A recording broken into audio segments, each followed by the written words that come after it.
তো সকাল সকাল উঠে গেছি, উঠে এখানে দেখতে পাচ্ছ এখনও গোপালকে ওঠানো হয়নি। তো এবার গোপালকে ওঠাবো আমি। আর এদিকে মা উঠে গেছে।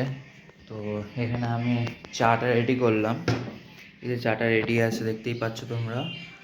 আর গরম জল যেটা মা খায় সেটা আজকে আমি বানালাম, কারণ মায়ের হয়তো শরীরটা একটু খারাপ সেই জন্য। বাট তা মা স্টিল উঠে গেছে। আর আমি এখানে এখন গোপালকে শয়ন থেকে তুলবো। তোমরা দেখতে থাকো পুরোপুরি ভিডিওটা। তো এই যে তোমরা দেখতে পাচ্ছ গোপাল আমাদের শয়ন থেকে জেগে গেছে, আর তাকে এখানে জল আর বিস্কুট আমি দিয়ে দিয়েছি। এবার চলো নিজে জল বিস্কুট খাওয়ার পালা। তো হ্যালো বন্ধুরা, তোমরা সবাই কেমন আছো? আশা করি সবাই ভালোই আছো। তো কালকে রিলটা তোমরা নিশ্চয়ই দেখেছো, ভালো লেগেছে কিনা জানি না। আর যেটা বলার সেটা কালকেই বলে দিয়েছি। আর দেখো, একটা কথা ভাবি আমি, যে এই ফোনে যখন আমি ভিডিওটা বানাই, দেখি আমার রিলে যখন কথা বলি, তখন দেখি আমার ফোনে যখন আমি কথা বলি, তখন দেখি ফেসটা ঠিক আছে। আবার এখানে যখন আমি দেখি রিলটা বানাচ্ছি, তখন দেখি না এই মুখের সাইডটা না বেঁকা মতো ওঠে। আমি ঠিক বুঝতে পারি না এটা ফোনের কামাল না আমার কামাল। না তোর কামাল আমি বলবো না। এটা ফোনের জন্য হয় না সাইড থেকে কোনো একটা রিফ্লেকশন হয়, আমি ঠিক বুঝতে পারি না। আমার নিজেরই হাসি পায়। তো মা এখন আহ, এবার চাটা দাও প্লিজ। একটুখানি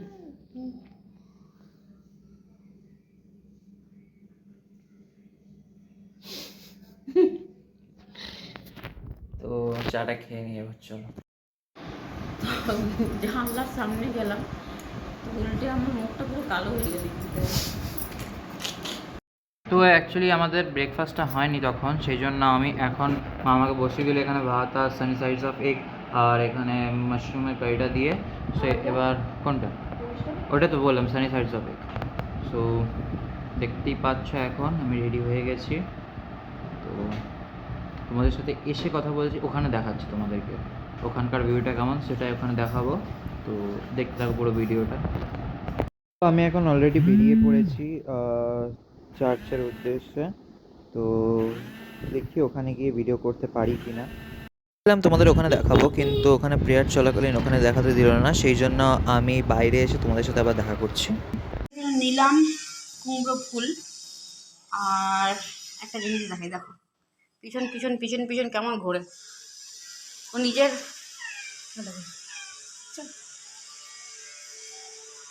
কি হলো? কি কি হয়েছে? কি কি কি হচ্ছে? দেখো, দেখছো দেখছো কি কি হয়েছে তোমার? কি হয়েছে? কি? ওই দেখো, বাহ বাহ বাহ বাহ বাহ, ঘুমিয়ে পড়ো ঘুমিয়ে পড়ো, ঘুমাও ঘুমাও ঘুমাও ঘুমাও ঘুমাও ঘুমাও। আর আমি সুস্থরি দেবো, আর তুমি ঘুমাবে ওখানে, তাই না? খুব মজা। মাটিতে ঠান্ডা লাগছে, আবার বসে গেল। আমার ওটা ছিঁড়ছে, মারবো না, খুব মারবো। ওটা ছিঁড়বে না, ছিঁড়বে না। আবার চলো, নামো নামো, নামিয়ে দেবো। এই এই এই এইয়া, চলো। সোফাটাকে ছিঁড়লে কি হবে? পেটাবো কিন্তু। না না, আর একদম না, আর সোফা আমি তুলবো না। না, চলো চলো চলো চলো চলো, আর না, আর মজা না। হয়েছে, অনেক হয়েছে, অনেক হয়েছে, চলো। কি হয়েছেটা কি? এই দেখো দেখো, সর সর, সরো সরো সরো সরো সরো সরো সরো, চলো চলো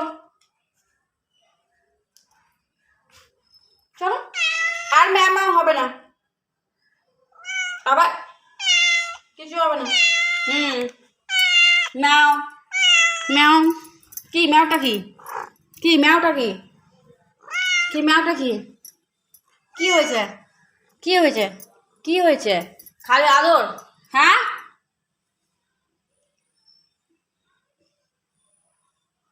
আয় আয়। কি হয়েছে? কি ঘাট চুলকাচ্ছে, গলা চুলকাচ্ছে? কি হয়েছে? চুলকাচ্ছে, চুলকে দিতে হবে। হুম? আমি রান্না বান্না কিছু করবো না, এই চুলকে দেবো, এই হাত দিয়ে আমি আবার রান্না করবো নাকি? কতবার করে হাত দেবো সাবানে? হুম? কি হয়েছে নাকি পুকু? কি হয়েছে? কি হয়েছে? কি হয়েছে? আমি পারবো না, অনেক দেরি হয়ে যাচ্ছে আমার। দেখছো এদের সঙ্গে কথা বলতে বলতে একজন গেল রেডি হয়ে। ওকে দেখো এবার, দেখো মজা দেখো। এর মধ্যে দিয়ে দিয়েছি হলুদ আর দিয়েছি লঙ্কার গুঁড়ো, যেহেতু আজকে কাঁচা লঙ্কাটা কম আছে ওই জন্য কাঁচা লঙ্কা দিইনি। আদা দিয়েছি 2 টুকরো, নুন আর আর কিছু দেওয়া হয়নি যদিও। ও হো, গরম মশলা দিয়ে একবারে বেটে নেব, তারপর ওটাকে রান্না করব। চলো বেটে নিই। তো দেখো ডালটা বেটে নিয়েছি, বেটে নিয়ে ফোড়ন দিয়ে দিয়েছি, একটুখানি জোয়ানও দিয়েছি আর গোটা জিরা দিয়েছি, সাদা জিরা যেটা দিয়ে পরিষ্কার করে বসিয়ে দিয়েছি। একটু জল দিয়ে রেখেছি ওগুলো টেনে না যায়, উঠে যাবে। আর তার সঙ্গে এই ডালটাকে এভাবে বসিয়ে দিয়েছি, হাত দিয়ে দিয়ে চেপে চেপে। এবার এটাকে পিস পিস করে কেটে নেব। অল্প ভেজাতে গিয়ে বেশি ডাল পরিমাণটা ভিজিয়ে দিই। প্রত্যেকবারই এটাই হয় যে আমি একদিন করে তার পরের দিন আবার করতে হয়, হয়ে যায়। একদিনের জন্য কিছুটা করে রাখি, তারপরের দিনে ফ্রিজে তুলে রেখে দিই ভেজে, এবার সেটা পরের দিন কারি বা অন্য কিছু বানিয়ে নিই। বড়া বা অনেক সময় আমি সর্ষে পোস্ত দিয়েও বানিয়ে দিই, অনেক সময় আবার কাজু কিশমিশ দিয়েও বানিয়ে দিই, চারমগজ দিয়েও বানিয়ে দিই। তো বিভিন্ন রকমভাবে এটাকে বানিয়ে নিই আমি। আর আজকে যেহেতু করবো নিরামিষ, আজকে ওই কিশমিশ টিশমিশ খাওয়া যাবে না, তার জন্য শুক্রবার করি, তো এই জন্যই আমাকে আজকে আদা জিরা দিয়ে বানাতে হবে নিরামিষ করে। পিস পিস করে আমি কেটে নিলাম।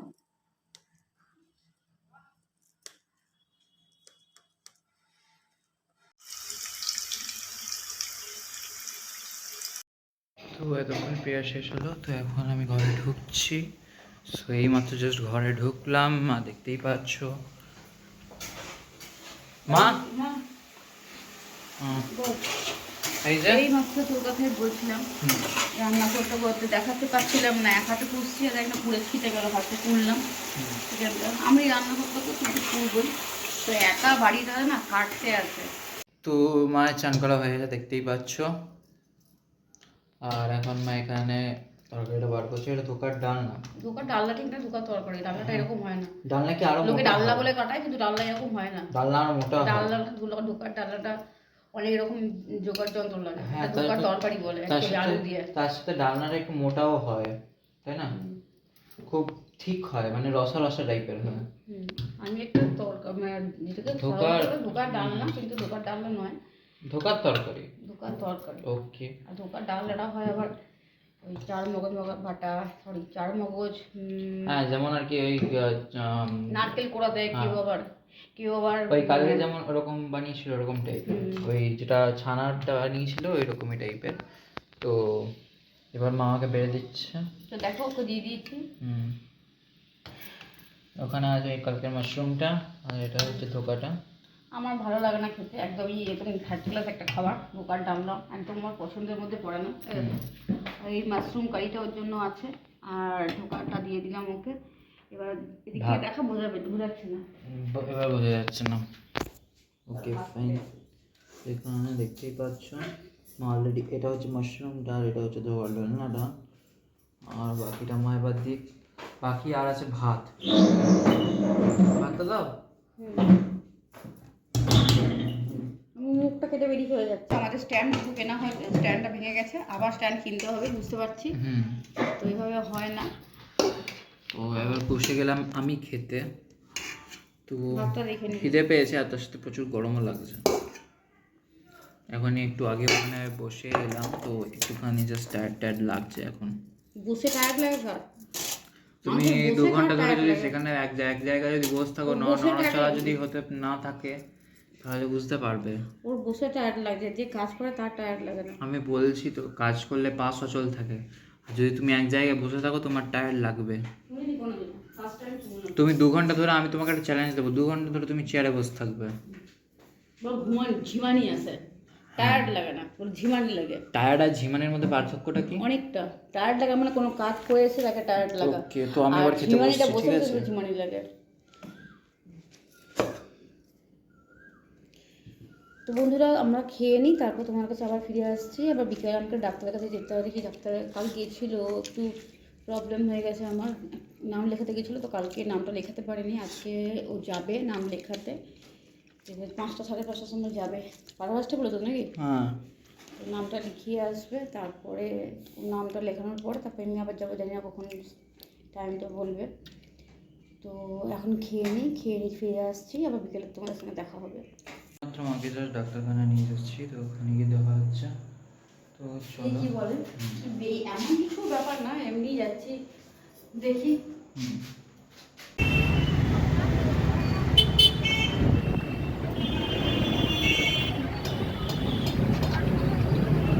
দেখো বসেছে ও।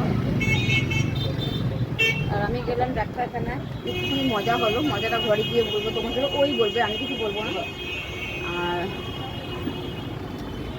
তো এখন খেয়ে যাবো বাজারে সবজি নিতে হবে, তারপর বাড়ি ঢুকবো।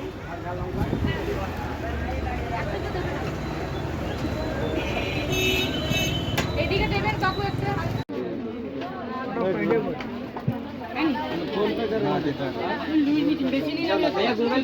তুই যে এখন চলে এসেছি আবার ঘরে, তো দেখতেই পাচ্ছ আপাতত। আর এখানে আমি করাচ্ছি এখন তেল দিয়ে বাড়িয়াসের চ্যাম্পু। তো ওখানে যে ঘটনাটা হলো সেটা কি আমি বলবো না তুমি বলবে?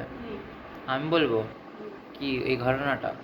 অ্যাকচুয়ালি ওখানে যে চেম্বারে যে লোকটা বসে থাকে, যে নাম লেখে, সে বেসিক্যালি আমি যখন তার কাছে নাম লেখাতে গিয়েছিলাম তখন সে বলেছিল আমাকে 8টার মধ্যে ওখানে যেতে, ঠিক আছে?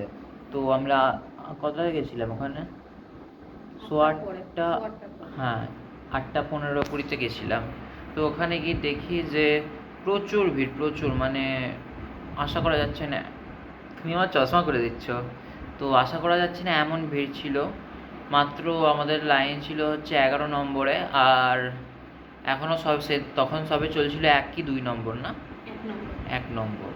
তো তারপর যে লোকটা চেম্বারে বসে থাকে, মানে খুব বাহেস করলো, তোমাদের সাথে দেখাতে পারতাম কিন্তু ওখানে বোধহয় ক্যামেরা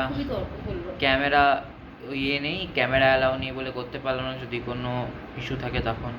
তাই জন্য তারপর তর্ক করার পর কি হলো, তুমি তো সেই ঢুকেই গেলে। তো মা সেই ঢুকেই গেল একেবারে চেম্বারে ডক্টরের। তো ডক্টরের সাথে আমাদের চেনার পরিচয় ছিল না। তোমার সাথে তো ওরা চেনা পরিচয় আছে মনে হয় না? প্রথম কথা, যখন গেছি তখন আমার ছেলে গিয়ে আগে ওখানে নাম লিখিয়ে এসেছিল, নামটা আমাকে লিখেছিল। কালকের থেকে অ্যাকচুয়ালি যাবো করছিল, যাওয়া হচ্ছে না। কালকে গেছিলাম কিন্তু 22 যখন গেছিল তখন বলেছিল যে আজকে আসতে, মানে আজকে সকালে কিংবা আজকে বিকেলে 6টার মধ্যে গিয়ে নামটা লেখা, 5:30টার সময় নামটা লেখালে তাহলে হয়তো তাড়াতাড়ি হয়ে যাবে। তো যখন ও গেছে, নাম লিখিয়েছে, ও গেছে 6টার সময় গেছে নামটা লেখাতে। তো নাম লিখিয়ে এসছে, ও নামটা লিখিয়ে চলে এসছে, বললো 8টার সময় যেতে। তো আমি ঘর থেকে 8:15-20 বেরিয়েছি। তারপরেও আমি গিয়ে শুনছি ওখানে যে ওর নাকি এখনো 1 নম্বর ঢুকেছে সবে। তা লোকটা এতটাই ভালো মানুষ যে বলার মতো কোনো ভাষা নেই। মানুষের সঙ্গে কীভাবে ব্যবহার করতে হয় সেটা পর্যন্ত সে জানে না। তো যাই হোক, যেটা বলে কোনো লাভ নেই, আপনি চিনবেও না, মানে চিনবেনও না, বলে লাভও নেই। তো যাই হোক, তো ওনার কাছে গিয়ে আমি বললাম, দাদা আমার নামটা কত নম্বরে আছে? বলছে 11 নম্বরে আছে। আর আমি এখন কত চলছে? বলছে 1 নম্বর চলছে, আপনি বসুন। আমি ঠিক আছে বসছি। তো এবার কতক্ষণ আমাকে ডাকবেন? বলছে এখন কোনো ঠিক নেই, রাত 10টাও হতে পারে, 11টাও হতে পারে। আমি বললাম, বাবা আপনি আমাকে 8টার সময় আসতে বললেন, আমি তো 8:20-তে এসেছি। বলছে না, তাও আপনাকে বুঝতে হবে না। ঠিক আছে বসছি আমি, তো একটা কাজ করি, আমি ডাক্তারবাবুকে মুখটা একবার দেখিয়ে নিই। ডাক্তারবাবু আমাদের খুবই চেনাশোনা একজন, এখানে আমাদের এইখানেই থাকে, বাড়ির সামনেই থাকে, ডক্টর সোমনাথ গাঙ্গুলি। তার কাছেই আমি গেছিলাম, হোমিওপ্যাথি ডাক্তার। তো তখন আমি বলছিলাম একটা কাজ করি, আমি মুখটা একবার আমি দেখিয়ে দিই, যেহেতু মানে ছোটোবেলার থেকেই পরিচিত ডাক্তার, খুবই ভালো মানুষ উনি একজন। তো সেখানে উনি আমাকে কিছুতেই ঢুকতে দেবেন না, আমাকে বলছে কার্ড করতে হবে। আর আমি শুধু একবার মুখটা ডাক্তারবাবুকে দেখিয়ে দেবো, তারপর উনি যদি বলেন আমাকে কার্ড করতে, আমি একটা ছোট্ট জিনিস দেখাতে এসেছি, সেখানে যদি আমাকে কাট করতে বলে আমার সাথে কিছু করার নেই। আমি ডাক্তারদের সঙ্গে কথা বলবো, তারপরে আমি কাট ফাট যা করার করবো। তো আমাকে ঢুকতে দেবে না, আমিও ছাড়বো না। নিয়ে হঠাৎ করে একটা পেশেন্ট প্রথম চেম্বার থেকে বেরিয়েছে, তো আমি ওখানে ভেতরে ঢুকে কথা বলতে আমি বললাম আমি যাচ্ছি। তখন বললো, ও আমাকে আটকাতে পারলো না। তখন আমি বললাম যে আমাকে ডাক্তারবাবু কাট করতে হবে সোমনাথদা? বলছে না, কী জন্য কাট করবি? আমি বললাম এই যে আপনাদের যে যে চেম্বারে বসে থাকে নাম লেখাবার জন্য, সে আমাকে বলছে কাট করতে। বলছে না না, কাট ফাট কিছু করতে হবে না। আমি বললাম যে একটা ক্লিয়ারলি আমি একটা ছোট্ট জিনিসের ইস্যু, মানে একটা ছোট্ট ইস্যুরই আমি এখানে এসেছি, তার জন্য আমাকে এতগুলো কথা, প্রচুর লাইন সেখানে দাঁড়াতে হবে, সেরকম ব্যাপার হয়ে গেছে। তো কী করবো? বলছে আয় বস। ভিতরে ঢুকলাম, ওর সামনেই ঢুকলাম। উনি মুখটা চুন করে থাকলেন, যিনি ছিলেন কম্পাউন্ডার নাম লেখার জন্য, উনি মুখটা চুন করে থাকলেন। তো এবার আরেকজন ভিতরে ছিলেন জাস্ট একটা জিনিস দেখাবার জন্য যে আমার এখানটা একটা কি স্পটের মতো হয়েছে, আর এখানটা এমন একটা একটা ফিল হচ্ছে, মানে কোনো রকম ব্যথা ট্যাথা আমার কিচ্ছু নেই, শুধুমাত্র একটা কি মনে যেন একটা মানে কী বলবো ব্রণের মতো বেরিয়েছে বা একটা ইয়ের মতো। এইটার জন্য আমি অ্যাকচুয়ালি গেছি ওখানে। তো বলছে তোকে কিছু করতে হবে না, তুই জাস্ট একটুখানি ওষুধ দিলে, একটা মেডিসিন দিল, বলে এটা খেয়ে নে, এটা খেয়ে তুই আজকে থেকে যা, রবিবার দিনকে। যেহেতু আমাদের খুবই নিকট পরিচিত, সামনেই থাকি, ছোটোবেলার থেকে একই পাড়াতে আমরা বড়ো হয়েছি, আর ডাক্তারবাবু আমাদের থেকে ছোটোবেলা থেকে ওনার কাছে দেখাই বলে ভালো করে আমাদের চেনাশোনা উনি। আর যেহেতু উনি বললেন যে ওষুধটা খেয়ে নে, এখন খেয়ে নে, খাইয়ে দিলে একটা ওষুধ খেয়ে পরে, বলে আজকে আর আসতে হবে, কালকে আর আসতে হবে না, তুই একবারে তুই রবিবার দিনকে 1:30টার সময় আমার সঙ্গে দেখা করবি এসে। হ্যাঁ ঠিক আছে। এতটুকু কথা বলার জন্য তাকে আমার সাথে কাজ করতে হবে, এই করতে হবে। সেই লোকটি ওখানে ভেতরে পাবলিকলিভাবে নিজে একটা অপমানিত হলো। উনি আমাকে অপমান করতে গিয়ে নিজে অপমান হলেন, সবাই ওনাদেরকে হাসলো, একটা বিচ্ছিরি সিক্রেট হলো। তার থেকে মনে হয় চেম্বারে মানে উনি যদি নিজে চেম্বারে থেকে উনি যদি কথাবার্তা ঠিক করে মানুষের সঙ্গে বলতেই না পারে, উনি একজন নাম লিখছেন। মানুষের একটা স্পিচ ল্যাঙ্গুয়েজ তো বড় জিনিস। মানুষ যখন স্পিচটা ছাড়ছে যে আমি কী ধরনের একটা পেশেন্টের সঙ্গে কীভাবে কথা বলতে হয়, সেই মানসিকতা তার মধ্যে কাজ করে না, সে কীরকম কম্পাউন্ডার এখন তাই বলুন। তো সেই কথা, সামান্য কথা এইটুকু বলার জন্য জাস্ট ঢুকলাম। তারপর যখন বললাম যে দেখলেন তো আমার মুখটা দেখে আমাকে ছেড়ে দিল কিনা, তখন ওনার মুখে আর কোনো কথা নেই। তো মানুষ, আচ্ছা আপনি যদি এরকম করে ভেতর থেকে চেম্বার থেকে, উনি চেম্বারে ডাক্তারবাবু চেম্বারের ভেতরে রয়েছে, আর উনি এই পাশটায় ওষুধ দেয়, তো উনি যদি এরকমভাবে ভয়েস নিয়ে লোকের সঙ্গে কথা বলে, তো আদার্স পাবলিকটা কী করবে? এখানে বেশি শোরগোল তো করবে। এমনিতেই ডাক্তারের চেম্বারে কখনো শোরগোল হয় না, মোবাইলে সুইচ অফ বলে বা আস্তে করে এটাকে সাউন্ড, মানে কোনো কোনো কী বলে এটাকে, ক্যামেরা না, কেন ক্যামেরা হইতে অ্যালাউ নেই, মানে একটা সাইলেন্ট পরিবেশ থাকে তো। কিন্তু সেইখানে যদি উনি নিজেই একজন কম্পাউন্ডার হয়ে যে নাম লিখছে, সে যদি ওখানে চিৎকার করে কথা বলে পেশেন্টের সঙ্গে, তো পেশেন্টরা তো গ্যাসুইনভাবে কোনো কথা বলবেই। আর মানে ওখানে রীতিমতো চিৎকার চেঁচামেচি হচ্ছে, তো আগে তো তাকে বুঝতে হবে যে আমি যে কথাগুলো বলছি সেটা কি বলানো উচিত পেশেন্টের সাথে, আদারওয়াইজ নিজেকে চেঞ্জ করতে হবে। তাই সেইটার জন্য উনি আমাকে আটকাতেও পারলেন না। আমি ঢুকেও গেলাম, ওষুধে খেলাম, বাইরে এলাম, পাবলিকলি উনি হাসলেন, ওনাকে নিয়ে হাসাহাসি হলো।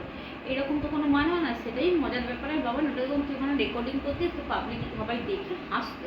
তো সেই সময়টা ও করতে পারেনি, আসলে বাচ্চা ছেলেও বুঝেও নি জিনিসটা কী হচ্ছে। তো এটাই হলো ব্যাপার। তো এইটুকুর জন্যই আপনাদেরকে বললাম যে একটা মানুষ যখন বলছে যে আমাকে একটা টাইম দিয়েছে, নির্দিষ্ট টাইম, যে 8টায় এখন ঠিক আছে, 8:30 9টা, কিন্তু সেটা কমসে কম 9টা, সেখানে বলছেন রাত্রি 11টা হবে, 10:30 হবে। তা আমি যখন 8টা 8:30 বলছে, 8টা যখন বলছেন আমি 8:30টায় গেছি, তাও আপনারা বুঝছেন না। ঠিক আছে, যাই হোক, আমি দেখিয়ে এসেছি তো ক্যাদিভাবে দেখানো হলো, তো এটা নিয়ে বোধহয় চিন্তার কোনো কারণ নেই। রবিবার দিন যেতে বলেছে, এবার দেখি কী বলে, তারপরে দেখা যাবে কী হচ্ছে না হচ্ছে। তো তাহলে এখন ওর কথা বলতে বলতে আমার একটু টাইম ছিল, তোমাকে একটু তেলটা দিয়ে দিলাম, মেসেজ করছিলাম আমি তেলটা লাগিয়ে নেবো, জাস্ট আমার মাথায় তেল দিতে হবে, কালকে সাবান দেবো। তো আমি এখন বাসন টাসন ধুয়ে ঘরে ঢুকলাম, জাস্ট দেখো মাথাটা পুরো হলুদের মতো তেল দিয়েছি, আর টেনে বেঁধে রেখেছি উপরটা, গরম লাগছে প্রচুর গো। আর ও দেখো এদিকে শুয়ে পড়েছে, তেল দিয়েছে মাথাতে, তো ঘুমেছে গেছে, আর আমিও এখন শোবো। তবে একটা জিনিস শেয়ার করছি, এই যে ক্রিমটা দেখছো, এটাও আমার নিজস্ব তৈরি করা। এটা ডাবরের গোলাবাড়ি রোজ ওয়াটার ছিল, তো এই প্যাকটা আমি পেয়েছি এই মানে বোতলটার মধ্যে। আমি নিজের যে প্রোডাক্টগুলো দিয়ে আমি একটা ক্রিম তৈরি করেছি। ডেলি রাত্রেবেলা ফেস ওয়াশ করে আমি এই ক্রিমটা ইউজ করি, নিজেই বানানো হাতে ঘরে। তোমরা আমার সঙ্গে থাকবে, সমস্তটাই আস্তে আস্তে দেখতে পাবে আমি কী দিয়ে কী করি না করি সবটাই দেখাবো তোমাদের, সবটাই শেয়ার করব। তো আজকের মতো আমি ভিডিওটা হয়তো অনেকটা লেন্দি হয়ে যাবে, জানি না কতটা লেন্দি হবে। সকাল থেকে অনেকটাই বকবক করলাম তোমাদের সঙ্গে, আর সকাল থেকে সত্যি খুব মনটা আপসেটও ছিল, ভালো লাগছিল না কথা বলতে, তাও ও ছিল না। তো মানে কী হলো, এই মানে একটু কথা বললে অনেকক্ষণই বেরিয়ে যায় কথা। তো আজকের মতো ভিডিওটা আমি এখানেই শেষ করছি। আবার কালকে সকালে একটা ঝকঝকে তকতকে সকাল নিয়ে তোমাদের সামনে উপস্থিত হবো। আজকের মতো শুভরাত্রি, ভালো থেকে সবাই।